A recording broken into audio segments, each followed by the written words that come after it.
Hello everyone, in this video we will implement this kind of loading skeleton using React loading skeleton library. So let's get started. Okay guys, this is how it looks right now. If I refresh the page, we see this hard-coded text, and only then we see these users. And also I can click one of these users to get additional info, and we have the same experience. Okay. And when it comes to my code, as you can see here, I have router. I use React router DOM to be able to navigate between pages. And on the home page, I have users page component. And then for a users page, for a particular users page, I have user details page component. So if we go to users page, as you can see, we have two states, and then we have use effect hook. Then we have get users function. Here we fetch our users, and here I have some artificial delay for skeleton demonstration. But at the end of this video, I'm gonna remove this artificial delay, and we will do it according to how it's done in real world. Okay, then here I have users list, and if loading is true, I show this hard-coded text. And if loading isn't true, I map our users and render the component which is user card. And if we go to user card, as you can see, it is wrapped inside of a link component that comes from React router DOM. And when we click this user card component, we go to user details page. Here, using the ID from use params hook that comes from React router DOM, we are able to fetch users data, a particular user data. And here we also have these states. Then we also have this artificial delay.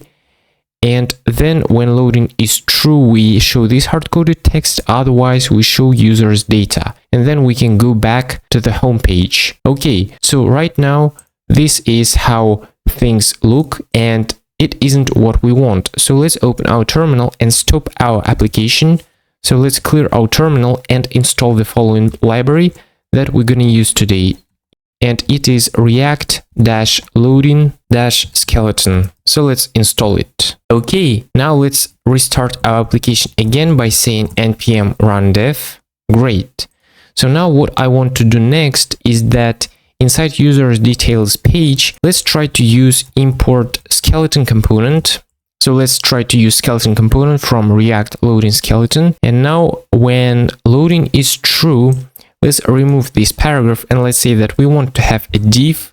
Okay, and let's say that inside we want to use this skeleton component, but first of all, we need to give to this div some width. So why do we even need to have a div here? So it will be like our container, and the reason is that skeletons by themselves don't have a fixed layout. They stretch based on their parent's width. So when I set width to be 50%, for example, that means 50% of whatever the parent container is. Now the skeleton bars know exactly how wide they should be and look consistent on all screen sizes. Okay, so let's say the following. Let's say that background color will be gray 700, then width will be full, max width will be medium, padding will be 6, and it will be rounded large, and we can give some margin top, which will be 6. Next, let's say that to this skeleton component, we can say that height will be 24, for example, and when it comes to width, let's say that it will be 50%, for example. So let's save this file and see what we have. So now I will try to refresh the page, and as you can see, it doesn't look like skeleton loading, right? It is because we need to import global styles as well. So let's import these styles from React loading skeleton library. So let's save it and try one more time. Okay, now I'm gonna refresh the page, and as you can see, we have something that looks like skeleton, but it isn't exactly what we need. And now if I refresh the page, as you can see, we have only one line, right? But we need to have at least several. So for that, we can just copy and paste it several times, and let's save this file.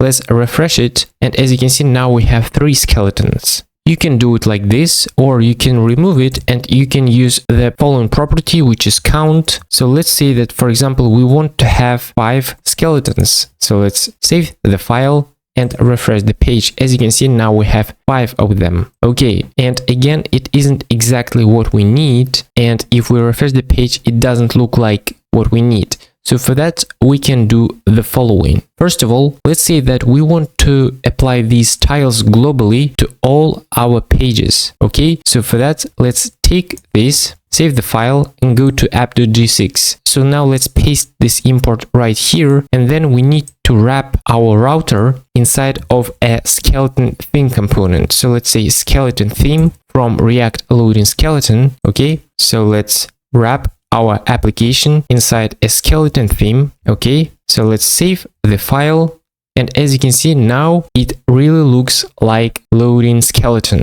So let's refresh the page. As you can see, now it looks much better. So the reason why we didn't have that skeleton is because of these colors. If we remove them now, and if we refresh the page, as you can see, it doesn't look like skeleton. So it is because of these two properties, which are base color and highlight color. And now I'm going to change it to the colors that I want to use. So let's remove it. And these are the colors that I want to use. So let's try to refresh the page.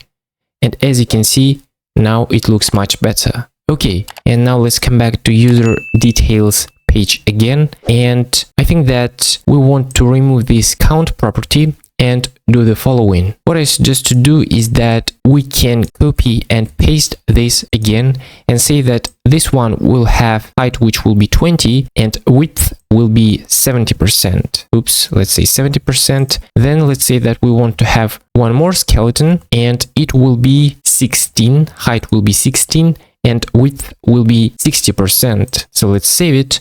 Now I will refresh the page, and now as you can see, it looks different. And also we may want to give some margin vertically. So for that, we can say that here we can give a class name, and margin top will be 2 here, and the same for this last skeleton. So let's refresh the page, and as you can see, now it looks much better. Okay, let's go back to users, and let's say that we want to open, for example, this one.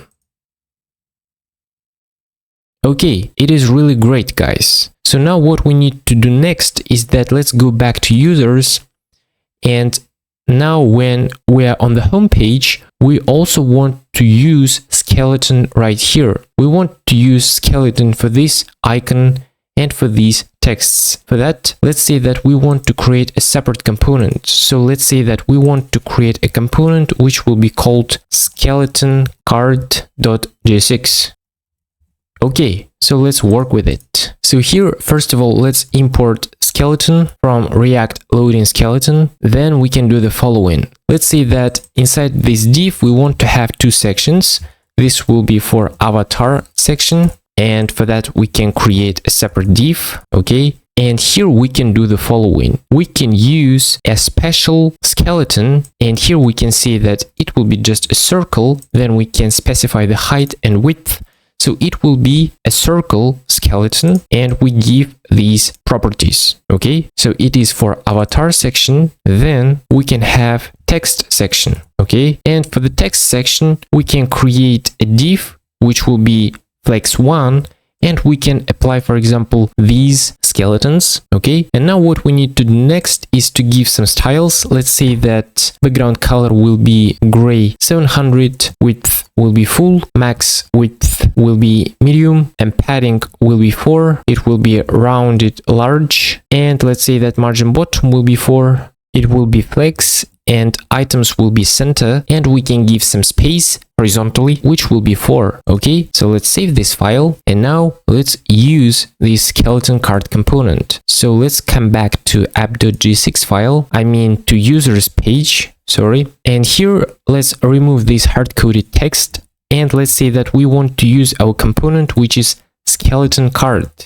Oops, let's say skeleton card. Let's make sure that we imported it. Okay, yes, we imported it, and here we don't need to have this import, so we can remove it. Okay, so let's save this file and see what we'll have. So let's refresh the page, and as you can see, we have only one skeleton card, but at the same time we have 10 users. It means that we need to have more than one skeleton card.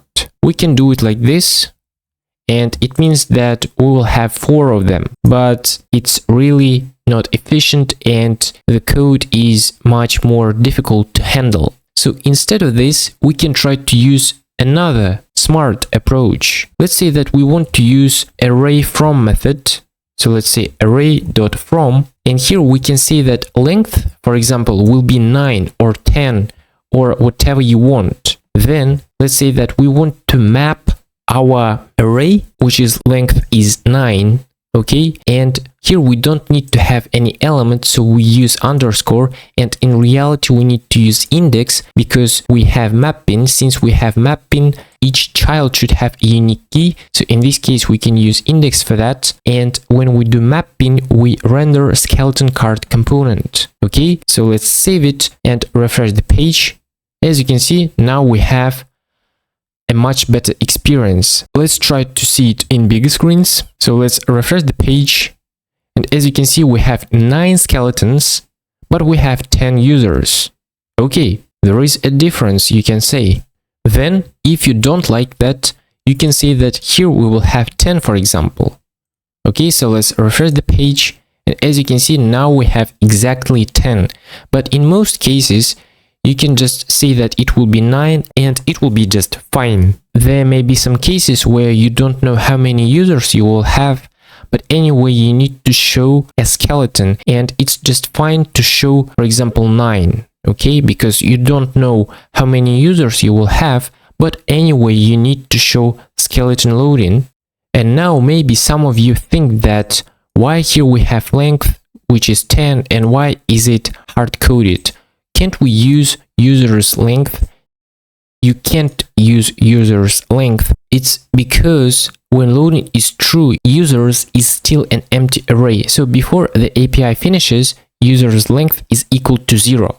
Okay, and then we will have that array.from length will be 0, which means that no skeletons will show at all because there are 0 items yet. Okay, and by hard coding, for example, 10, we guarantee that skeletons appear even before the real data arrives. So let's go to this user, and now we have this nice skeleton. Let's come back, and again we have this nice skeleton. And as you remember, I said that we want to remove this artificial delay. So let's remove it. Okay, so here I will cut this loading, then I will remove it, and finally we need to have that loading will be false. So let's save it, and here I forgot to say set users to be data. Great, so that's it for users page. And now let's go to user details page, and here let's remove this timeout function again. Okay, and finally we need to say set loading to be false. Okay, that's it. Now let's try to do it one more time and see what has changed. So let's refresh the page, and as you can see, now it's happening too quickly. And now if I go to this user, again, it's happening too quickly. So right now the skeleton might appear only for a split second, or you might not even see it at all. And that's actually a good thing because it means that the data is loading really fast, and skeletons are designed to show up only when the request takes some time.